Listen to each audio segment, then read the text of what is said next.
All right, here's the top 8 for the World Championship. Of course, this is standard, and I'm pretty excited because these matchups are going to be very interesting. I think we have enough variety here for a very interesting top 8, and the matchups line up very well. There's no like Esper mid-range. Well, there could be Esper mid-range versus Esper mid-range, hopefully not. But the ramp decks don't face each other, so that's pretty cool. And we have like very, very cool brews as well. But yeah, let's take a look. So we got Reed Duke on Domain, we've got Golgari midrange, we've got Esper Legends, we have Greg Orange on Control, obviously Band Control, very interesting. I'm probably going to be playing that later to check it out. And then I don't know if it's that good on ladder, but we'll see. I'll be sure to update you on that one. Another Esper midrange and another Domain ramp, and Azorius Soldiers, which is actually not too surprising. Yeah, I was pretty sure that Mono White would not make it, but Azorius Soldiers with that counter magic, it looks like it paid off big time, and you know, that's why they're here. And then another Esper midrange. Oh wait, we have 3 Esper midrange? Oh no, we have two. Okay, yeah. We have 2 Esper midrange, 1 Esper Legends. So pretty interesting stuff, and it looks like, you know, the domains will not be facing each other until the finals potentially, so we don't get that mirror match. That could be pretty annoying to watch until like way later if they manage to win. I think Golgari is not looking too great against Domain on paper. I mean, I would not put it behind Reed Duke to just win the whole thing anyways, so that's kind of whatever. Esper Legends versus Band Control. Um, I don't know about that one. That's a tough one because it could go either way. Esper Legends, a deck with 0 counter magic basically in the main deck, so Sunfall is a card.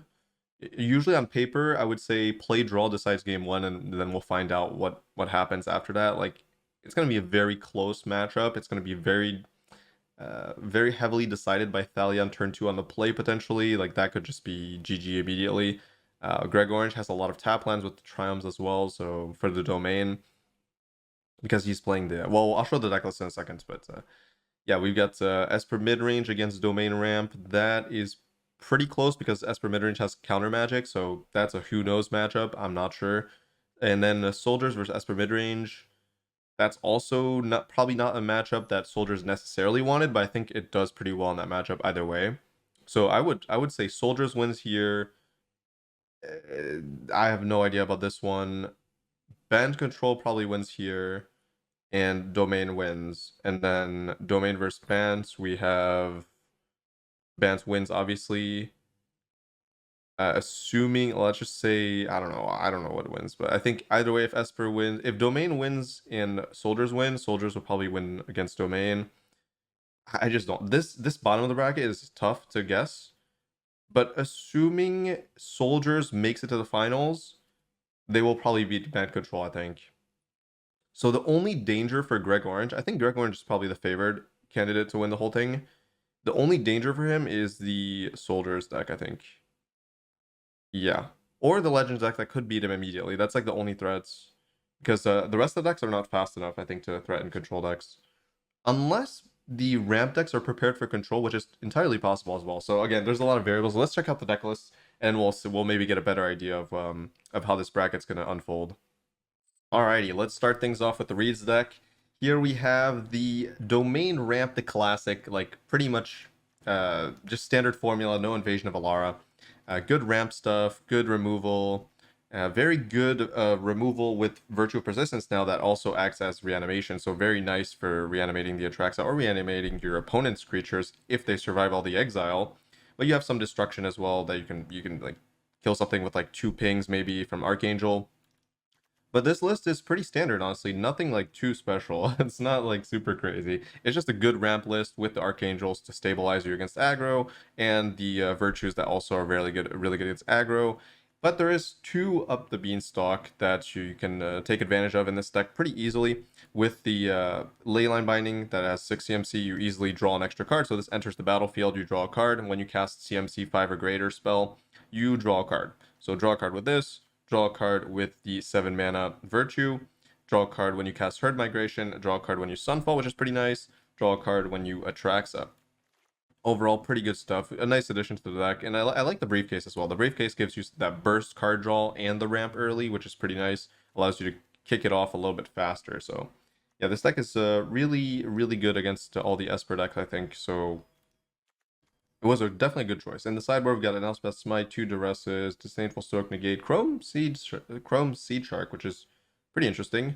I think it's fine in this deck. Yeah, I don't know. It's not like crazy good, but it's totally reasonable. A Bailiff, which kind of makes sense actually. 4 mana, gain 4, totally fine. Maybe I wonder. Yeah, no, this is fine. It's good. It's good. It's good against Lily as well, so why not? Destroy evil. Whoa, 3 strokes total. Pretty good. Anoint with Affliction for the green-black deck, I believe. Just exile those pesky 2-drops that come back.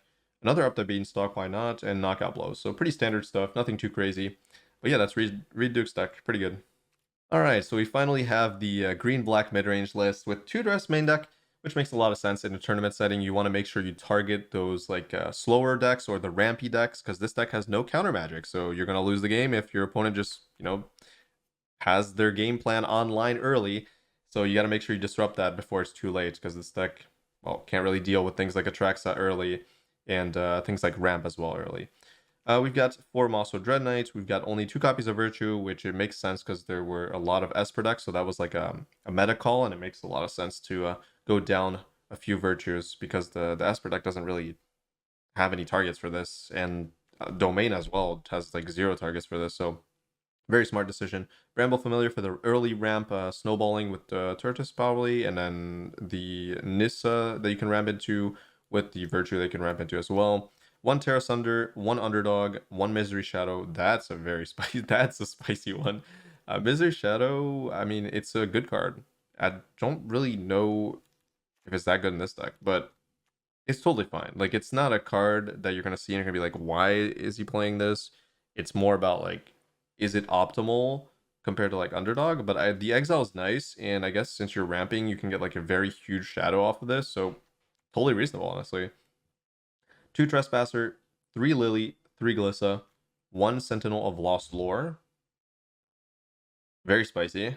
This card, you choose 1 or more, exile, return target card from you own from exile that has an adventure to your hand, so that's like pretty decent actually already. Then put target card you don't own in exile that has an adventure on the bottom of its owner's library, and exile target player's graveyard. So you get to choose any of these, like, or all of them. So pretty solid for a 3/4, but I don't know. I guess it's fine. It's honestly fine because I think you get a lot more value with this, so it allows you to like fight mid-range decks even more on value, so totally fine. 3 Shield Red, 3 Turtle, 1 Gix's Command, 1 Nissa. Good mana base, 2 Foundries for Cottage, and yeah, that's pretty standard. 2 Cut down the sideboard, 1 more Go for the Throat, 1 more Terror, 1 Bailiff, which has seen play already. Ashiok, kind of interesting, why not? I mean, good card advantage. Nissa, we have 2 more Duresses, so the total 4, obviously you really need that. 2 Path of Peril, 2 Phyrexian Arena. Pretty good, I think. Allows you to fight the mid-range decks even more on value, which is what you want. Rankle's Prank. Damn, this deck has a lot of spice in it. Whew. Rankle's Prank, choose 1 or more, discard 2. Each player discards 2 cards. Each player loses 4 life, or each player sacrifices 2 creatures. You can choose like, I don't know, that's kind of interesting. Why not? X's command number 2. Alright, cool deck. And last but not least, we have the Esper Legends deck, the only copy in top 8. It's basically Esper mid-range, but with only creatures, and trying to snowball very quickly. So we got 4 Thalia, 4 Skrelv, so very solid early game, good protection, very looking to snowball fast, basically. So Fairy Mastermind as the flash creature, 1 Make Disappear, which I kind of like, because that 1 counter spell, you never know when he's going to have it, so yep. Some people are going to get screwed by this, and it's going to take a pretty big toll on their mental, probably. 2 copies of Rona, 3 Go for Throat, 4 Denic, 2 Lord Skitter, 4 Affine, 4 Shield Red. This is a very good deck. Like, very good deck building here. Like, just snowball, slam threats over and over and over again until they run out of removal, and eventually just Shield Red takes over the game, or Affine is big enough to like swing pretty hard, or Rona transforms into 5/5 and attacks. Like, there's a lot to do in this deck, and the snowballing is very crazy. But it has a weakness against Sunfall, so there's a lot of Sunfall in this format, I feel like. I don't know. 2 Urtai as well for counter magic. Pretty good. Sideboard, 4 copies of Cut Down. Okay, totally fine. I mean, you need something against aggro, and I guess that's one of the best cards you can have. 1 Surge, I like that. 2 copies of Ow, very solid. Like, I'm very happy to see Ow, because Owl is the type of card that in the right matchup it will completely dominate. So in like Black Mirror matches, it's like very very strong. So in the like I don't know if there was, I mean the Rakdos deck probably couldn't deal with this, but it's not in top 8. A lot of like the non-exile based decks, even like the green black deck, has like problems dealing with Owl. So it's a card that has very high upside. So I think it's worth the sideboard slots. Also, it's a flyer as well, so you can just play it in matchups where flyers are good. Totally fine. 2-stroke, 1 negate, so pretty low on counter magic. I think that is fully fine. And the reason for that is just Thalia. Like, you have early game, you try to take over the game early, you don't need that many counter spells. At most, I think you're trying to counter like 1 spell per game, and then you kind of win the game, or you've already lost by then. So it's like, you don't really need that many counter spells. The game kind of goes quickly into someone's favor, and then it ends.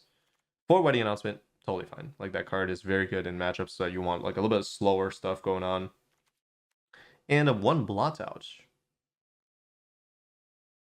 Oh, I'm so happy to see this card. This was the type of card that I was like, standard is so high power level that this card sees no play when it's actually insane. Like, this is straight up better than Soul Shatter, which was a good card at the time. This is like, I would love to play this card, but it's just not up to par with other removal spells. But it's just so good. I don't know.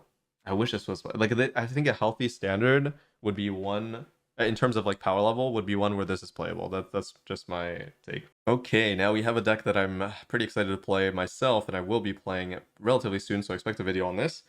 It's gonna be the Greg Orange Special Control deck, Band Control, with Domain as a very efficient way to remove stuff.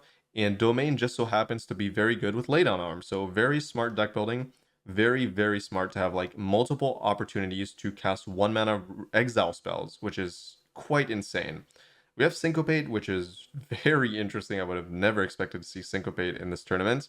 But there you have it. No Mind Splice either, so this is just hard cast most of the time. The only good thing with this is that you can replace it with Up the Beanstalk. When you cast Up the Beanstalk and you cast this for X equals 4 minimum, yeah, you get another card back. So it's totally fine. It's just a lot of resources to spend.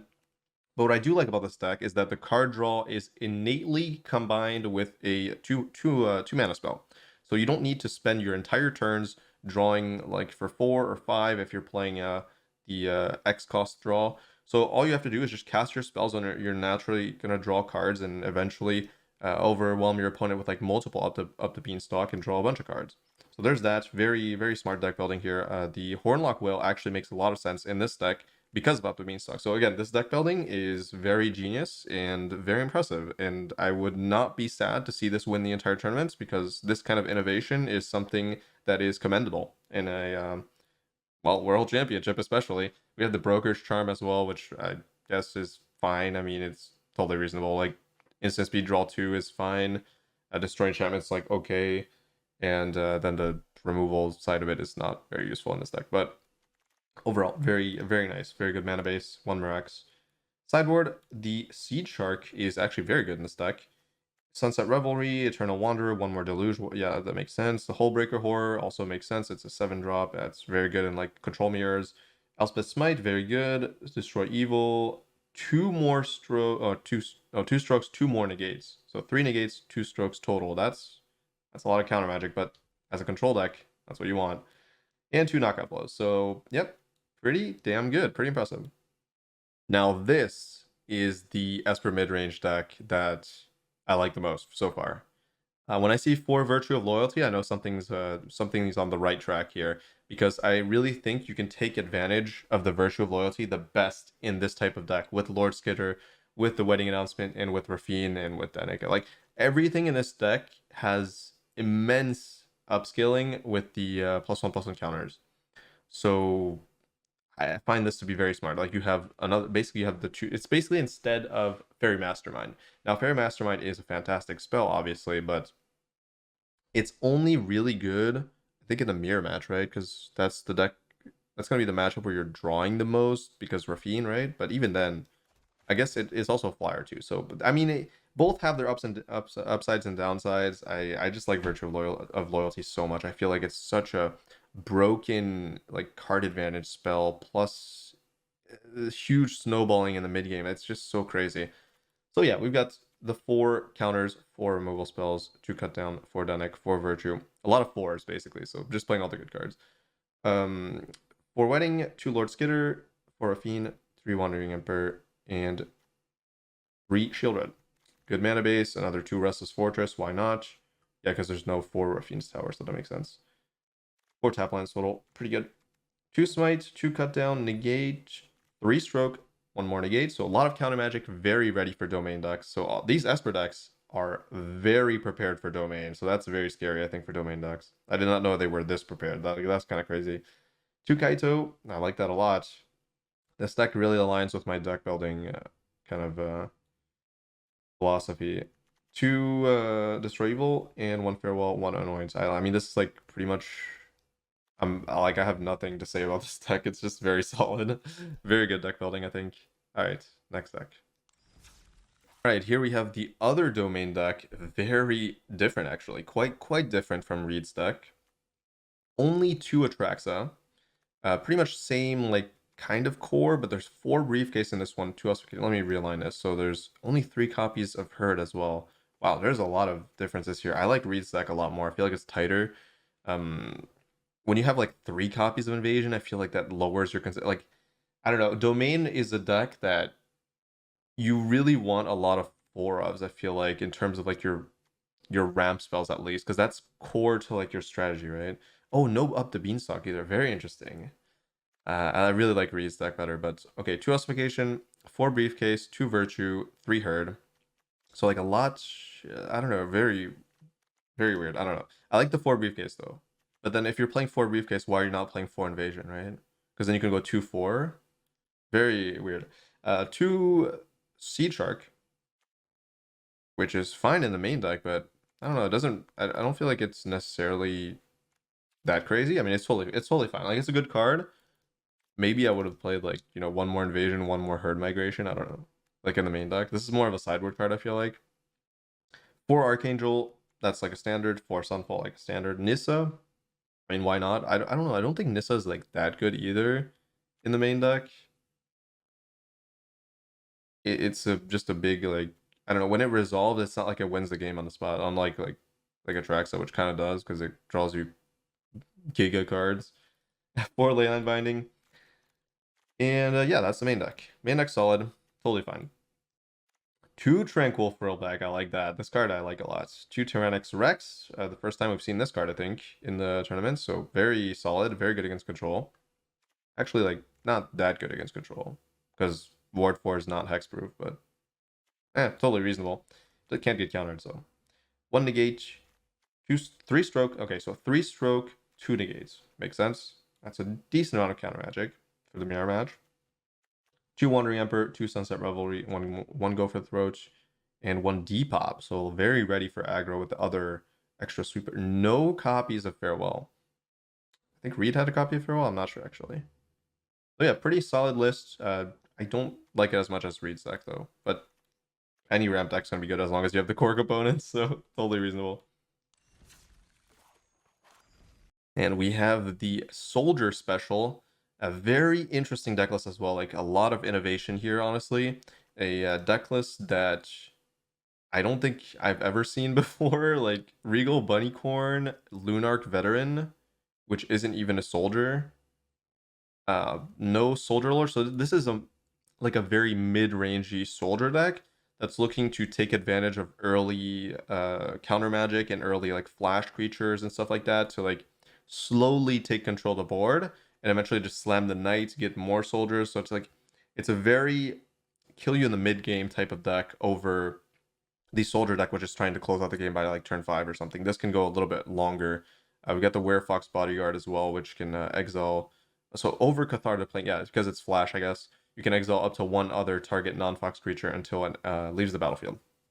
So like, pretty good card as a flash creature, and there's a lot of flash in this deck. Goes very well with Make Disappear. And I mean, I guess this is for aggro, Lunark Veteran. I mean, Soldiers isn't necessarily a deck that does very well against aggro, so it kind of makes sense. I'm not sure if this is supposed to be in the main deck though, but I guess it gives you a very high chance of winning against aggro in the main when it's in the main deck. So it kind of makes sense if he was expecting a lot of aggressive decks. especially with Resolute Reinforcements making like, well, gaining you 2 life. That's pretty good. So, so yeah, that's a pretty impressive decklist, honestly. Like a lot of innovation here, I think. Elspeth's Smite times 2, Lantern Flare, totally good. It's like really good against aggro. We got another Bunnycorn. We've got, so Bunnycorn is a creature that scales off the number of non-land permanents you control. If you, I don't know if I hovered long enough over that. 2 Wandering Emperor, 2 Destroy Evil, Protecting Negotiators, totally very smart actually. I mean, this card is very insane against control, so that's probably why he was able to like pull ahead. A lot of counter magic here with the cheap soldiers. And Takasia's Welcome that allows you to draw cards, so very solid list. All right, we've got our first copy of Esper Midrange, I believe. Yep, this is Esper Midrange. So nothing too crazy going on here as well, just good Esper spells with some new cards. Like there's Lord Skitter, which is a really good card. The Exile is nice, and the making the 1/1s is really nice in this deck because of Rafine and Wedding Announcement. Only one Virtue of Loyalty, which is very surprising to me. I feel like that card has humongous upside in a deck with Lord Skitter and Wedding Announcement and Wandering Emperor. So I'm very surprised to only see 1 copy. That's very striking to me. But 4 copies of Fairy Mastermind, I don't think that's quite common in this list. We got 4 Decklists Classic, 4 Wedding, 4 Rafine, yeah, this normal, 2 Earth-type, 1 Shield Red, interesting. I guess they didn't really expect aggro decks, right? So that kind of makes sense. Like, you don't really need Shield Red unless you're against aggro, because this deck has a lot of tempo going on. A good removal suit, yeah, it's pretty standard stuff. Oh, 2 Restless Fortress, why not? It is a tap land, but it is quite good against control decks and potentially aggro decks too, it depends. 2 Dress Sideboard, 2 Transmogrant, which is kind of interesting. I mean, this card's usually good if you find yourself in a position where the matchup aligns with it. So like against, I guess Rakdos, it would be pretty good. I think it's pretty decent in the mirror match, so maybe that's what it's for. Kaito, which is obviously broken, but maybe not as much in this deck. The other Shield Red, Gix's Command, cut down 2 Destroy Evil, 2 Stroke, 1 Negate, so 3 more counter spells on sideboard, plus the Urtai, which is pretty good. I think that's usually enough. Annoyance, which is actually making like a pretty big... I'm seeing a lot of Annoyance here because of the Golgari deck, I think. And even, it's actually decent against Rafine and stuff. And a Knockout Blow, pretty standard stuff. That's the last deck for this top 8. After looking at the deck lists, I would say I think Greg Orange is definitely the favorite here. That deck just seems to be too well-rounded. Now, of course, as a control deck, there's that innate RNG of like play draw being a huge problem, but Greg's deck has a lot of 1-mana removal spells which allow him to kind of flip that on its head by having the extra card and like being able to remove things for extremely cheap, so not getting as wrecked by Thalia and stuff like that. I don't know, I think his deck is beautiful, so yeah, we'll see what happens, but I'm rooting for Greg. Anyways, thanks for watching. If you enjoy my content and would like to help me keep making it, consider supporting me over on Patreon, where you'll get access to a bunch of bonus videos, as well as other rewards depending on the tiers. And thank you so much to all the lovely patrons that are already subscribed. I appreciate it very much. And I will see you all in the next video.